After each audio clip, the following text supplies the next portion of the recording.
আপনারা খেলেন তো এই খেলা দেখে আনাস রাদিয়াল্লাহু তাআলা আনহু ভুলে গেলেন যে বিশ্বনবীর জামা আনতে হবে। উনি ভুলে যে উনিও দাঁড়িয়ে খেলা দেখতে শুরু করলেন। এখন ঘন্টার পর ঘন্টা যায়, আনাসও আসে না, জামাও আসে না।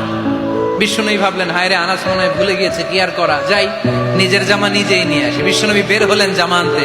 বের হয়েই দেখে মদিনার গলিতে বাচ্চারা খেলতেছে, ওইদিকে আনাস রাদিয়াল্লাহু আনহু দাঁড়ানো। বিষ্ণু ইসলাম কিছু বললেন না, যে উনিও আনাস রাদিয়াল্লাহু তাআলা আনহুর পাশে দাঁড়িয়ে খেলা দেখতে আরম্ভ করলেন।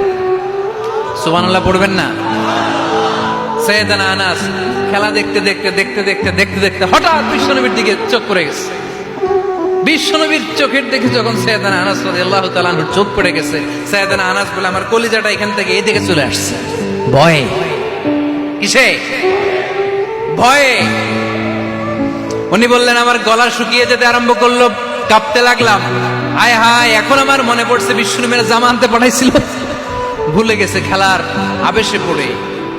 উনি বললেন, বিশ্বনবী আমারে ধমক দেন নাই, আমার গায়ে হাত তোলেন নাই, জামা আনতে পাঠাইছি, এখানে খেলা দেখতেছো এটাও বলেন নাই, বিরক্তিও প্রকাশ করেন নাই। বিশ্বনবী শুধু একটা হাসি দিয়েছেন, স্মাইল।